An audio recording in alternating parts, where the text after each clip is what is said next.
Assalamualaikum warahmatullahi wabarakatuh. Baiklah anak-anak, sebelum kita mulai pelajaran hari ini, ketua kelas silahkan pimpin doanya.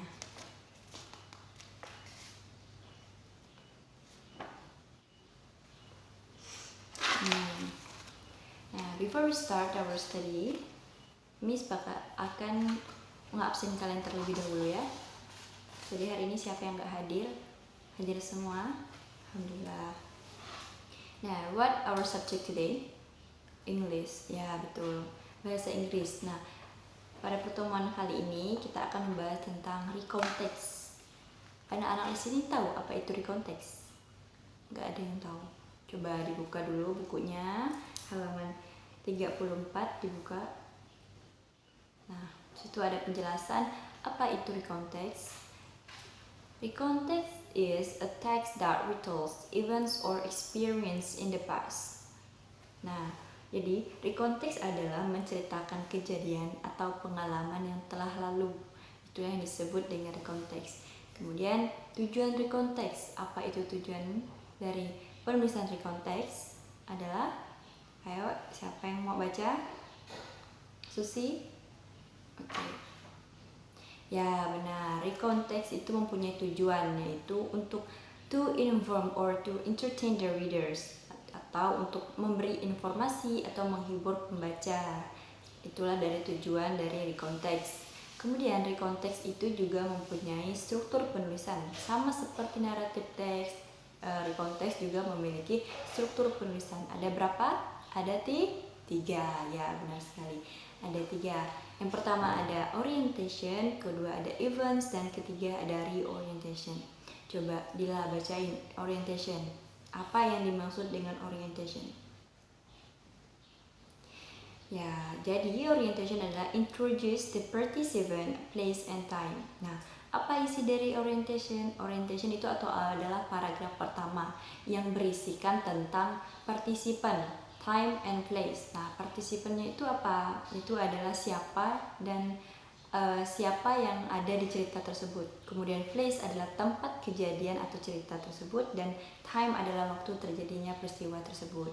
Nah, setelah orientasi kita masuk ke paragraf kedua. Paragraf kedua itu ada yang disebut dengan events. Nah, coba Fadil, apa itu events? Dibaca.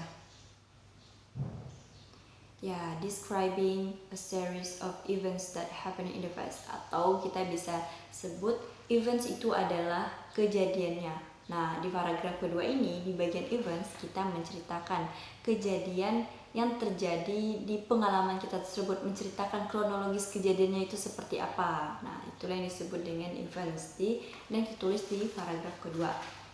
Kemudian yang terakhir dari strukturnya ada reorientation. Coba Ahmad baca.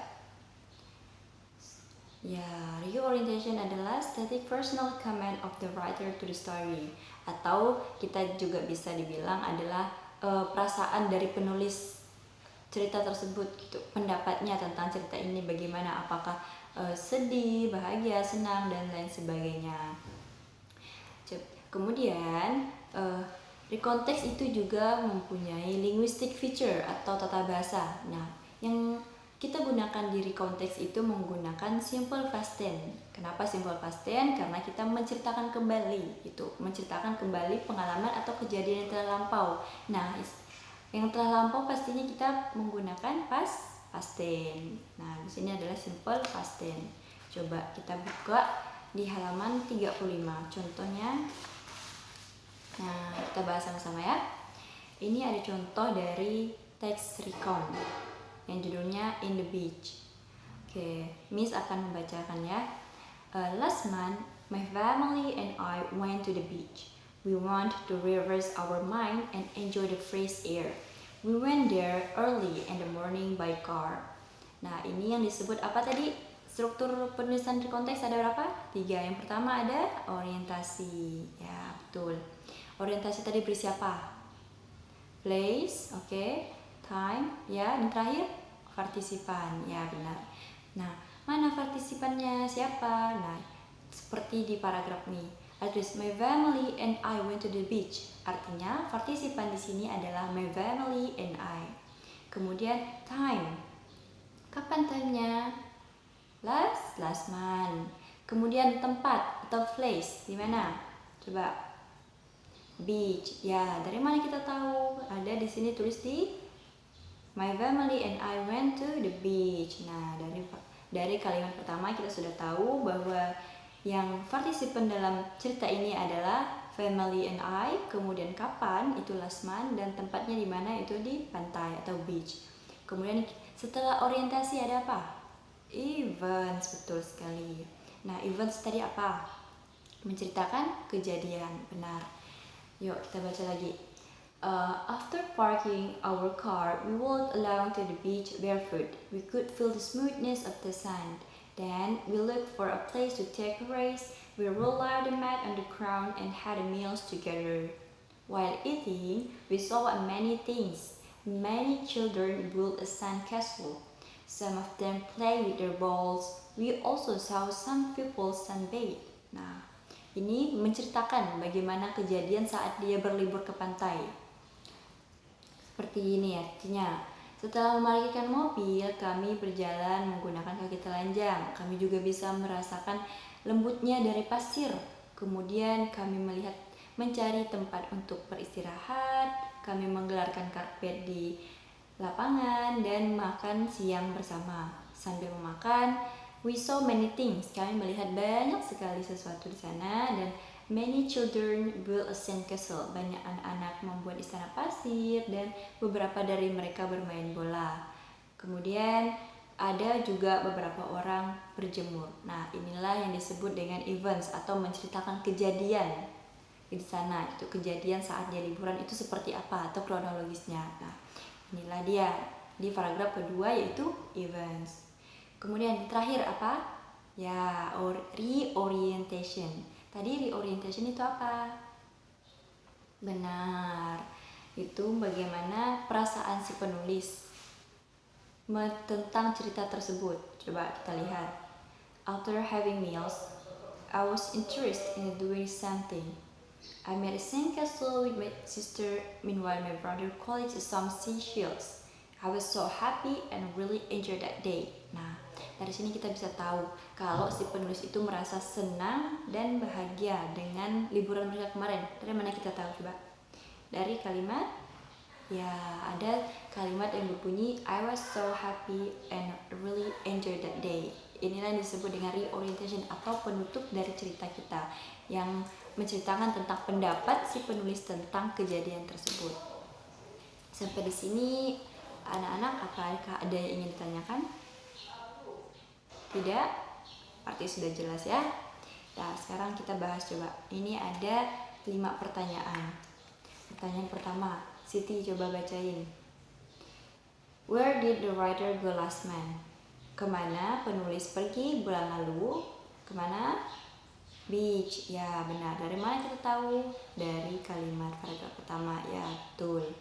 Kemudian soal nomor 2. Ahmad, what did they go there for? Mengapa mereka pergi ke sana? Ayo coba baca lagi paragraf pertama. Ya, mereka ingin merefresh our mind and enjoy the fresh air. Itulah. Kemudian yang nomor 3, how did they go? Bagaimana mereka pergi? Mereka pergi menggunakan car. Bagaimana kita bisa tahu? Ada di kalimat yang ketiga. We went there early in the morning by car.